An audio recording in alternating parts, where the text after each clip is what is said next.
Selamat sore para netizen dimanapun kita berada, salam inspirasi bagi kita semua ya. Saya setuju sekali kalau BPK ya melakukan audit keuangan KPU. Saya setuju sekali begitu kan ya. Katanya Hasyim Asy'ari ini begitu setelah dipecat harus benar-benar diungkapkan kepada publik apa yang terjadi sebenarnya. Apakah masalah soal kecurangan? Apakah masalah soal keuangan yang ada saat ini? Apakah muncul gratifikasi kalau memang auditnya ini muncul dari BPK? Kita tunggu saja. Kita tidak nentu di situ begitu kan. Karena anggaran dari pemilu ini sangat luar biasa banyaknya, besarnya di situ begitu. Kalau diungkapkan ya benar nggak apa yang kemudian dilakukan, diberikan uang sampai ratusan juta dan sebagainya, terus kemudian diiming-imingi apartemen dan sebagainya, benar nggak seperti itu? Dan bahkan diiming-imingi menikahi. Ini gimana begitu kan? Ya saya setuju sekali kalau ini diaudit begitu kan, sebagai bentuk temuan-temuan yang terjadi selama ini ya. Mari kita baca. Usai pemecatan Hasyim, ya BPK diminta audit keuangan KPU. Ya, saya setuju sekali ya. Pastinya PPATK harus mengusut aliran dana yang masuk ke rekening Hasyim dan harta kekayaan lainnya dari mana asal muasal sumbernya. Maka yang jelas saya setuju sekali kata netizen ya, itu duit buat bayar apartemen, bayar tiket, janji kasih 30 juta per bulan ya ke chat sama 4 itu ya. Duti siapa dan dari mana? Duitnya dari mana katanya ya? Sudah jatuh tempo katanya. Ini komentar-komentar netizen begitu kan ya. Ya ujung-ujungnya juga ya dijunggalkan. Lucu banget katanya. Ini komentar-komentar dari netizen. Saya setuju sekali kalau memang ini diaudit begitu kan. Karena ini uang rakyat untuk pemilu di situ begitu. Kalau ada gratifikasi bagaimana? Kalau ada soal penyalahwenang gimana? Penyalahgunaan kekuasaan ini gimana? Ini harus kita lihat begitu kan. Apakah ada relasi di situ begitu? Makanya ya ini harus benar-benar diaudit sebagai bentuk ya temuan-temuan yang ada. Apakah benar dengan janji-janji yang ada? Kalau memang benar dijanjikan uang 30 juta lalu kemudian diberikan mereka menggunakan anggaran pemilu. Wah, ini kacau begitu kan ya. Kacau-kacau di situ. Bisa kena ya pasal berlapis mereka. Ya hati-hati betul begitu. Makanya secara tidak langsung ya saya pribadi sampai hari ini ya BPK harus ada, PPATK harus ada temuan-temuan ini begitu. Biar masyarakat ya tidak gonjang-ganjing masalah soal masalah soal KPU ini begitu kan ya. Pantas sebelumnya ada temuan kelebihan bayar untuk perjalanan dinas di KPU. Benar nggak seperti itu? Kita lihat saja ya. Selidiki Jokowi ngirim berapa buat ketua KPU. Wah, apa komentar-komentar dari netizen kok ngeri banget begitu kan.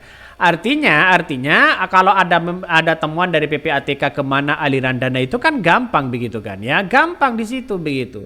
Artinya ya kita lihat saja apakah benar dengan temuan-temuan seperti itu nanti DPPK begitu kan dijadikan sebagai alat dan alasan ya untuk bisa mentersangkakan si KPU. Bisa saja diseret ke pengadilan kalau ada temuan baru.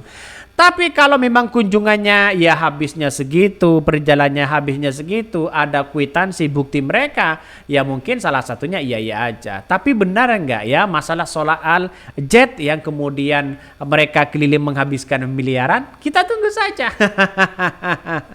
Ini luar biasa di situ begitu kan. Makanya saya pribadi begitu kan ya, apakah benar nanti nuansanya seperti itu kita harus buktikan ya di di pengadilan. Makanya PPATK BPK bekerja sama mereka. Apakah benar dengan ada dugaan-dugaan yang kemudian muncul begitu kan? Ini harus diaudit ya. Aktivis demokrasi Nur Alam menilai begitu kan ya putusan Dewan Kehormatan Penyelenggara Pemilu DKPP terkait pemberhentian Ketua KPU Hasyim Asy'ari menjadi pintu masuk lagi ya aparat penegak hukum untuk mengaudit keuangan KPU. Benar, saya setuju itu begitu kan ya. Saya setuju sekali untuk mengaudit ya. Mereka bercerita Badan Pemeriksaan BPK ya melakukan investigasi ya, diminta melakukan investigasi untuk mengetahui pola yang dilakukan ya oleh ketua KPU. Apakah dilakukan sendiri atau bersama-sama dengan komisioner KPU? Lantas bagaimana mereka bisa ya bercocok tanam di situ begitu kan, dan bisa menyewa hotel, uangnya dari mana? Nah, itu yang kita pertanyakan.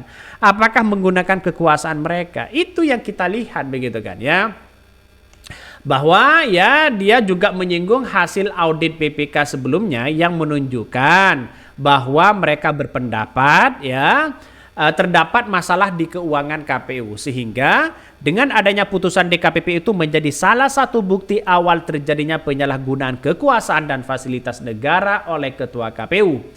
Kasus Hasyim Asyari saya kira dua hal yang bisa dilakukan. Bisa ada laporan masyarakat, tapi ada ini sudah terbuka dengan temuan DKPP, sudah bisa menjadi salah satu bukti awal bagi aparat penegak hukum untuk melakukan langkah-langkah yang proaktif. Apalagi pembayaran hotel yang hampir 1 bulan, saya kira harus diteliti. Saat yang sama kita ketahui bahwa PPK harus ya proaktif juga merasa sudah melansir bahwa ada pertanggungjawaban fiktif anggaran KPU dengan 1 bulan yang lalu.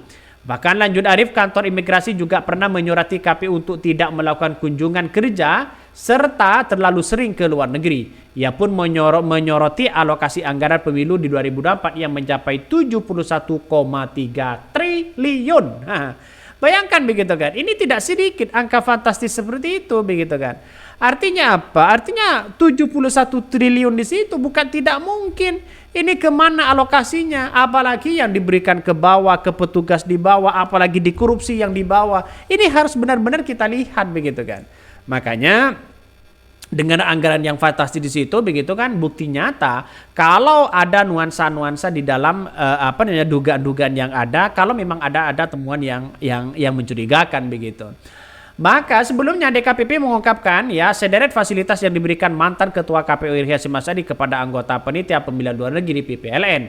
Hal itu terungkap dalam fakta persidangan DKPP dalam sidang putusan atas kasus asusila. Anggota Majelis Hakim Ratna Dewi ya Patalolo yang mengungkapkan Hasyim terbukti melakukan kendaraan dinas untuk kepentingan pribadinya, yaitu mengantar dan menjemput Cat ya saat berada di Jakarta. DKPP menilai tindakan Hasyim tersebut ya sebagai penyalahgunaan jabatan wewenang dan fasilitas negara untuk kepentingan pribadi. Itu sudah jelas begitu kan. Ya bayangkan. Dari teradu bukti fasilitas pesawat pengadu pulang pergi Jakarta Singapura dengan total biaya 8 juta ya kata Bu Ratna. Dan bahkan selain itu terduga memfasilitasi penginapan di apartemen ya Award Suites ya Kuningan dengan total sebesar 48 juta. Wah, ini gawat di situ begitu kan. Apartemen kan tidak murah begitu kalau apartemennya bagus begitu kan. Makanya saya kira sampai saat ini sudah jelas menderang begitu, sudah di depan mata. Makanya anggaran itu harus benar-benar diperiksa. 71 triliun. Bayangkan ini uang ini begitu kan. Ini uang loh begitu. Makanya ya kita harus periksa begitu siapa mereka di dalamnya. Yang jelas kalau BPK dan PPATK sudah mengetahui ya siasat di dalamnya, ya siapa mereka yang kemudian ada dugaan-dugaan apa yang kemudian mereka munculkan begitu, ini harus diperiksa oleh KPK. Mungkin itu yang kami sampaikan. Tonton terus channel Khodari Podcast Rakyat ini.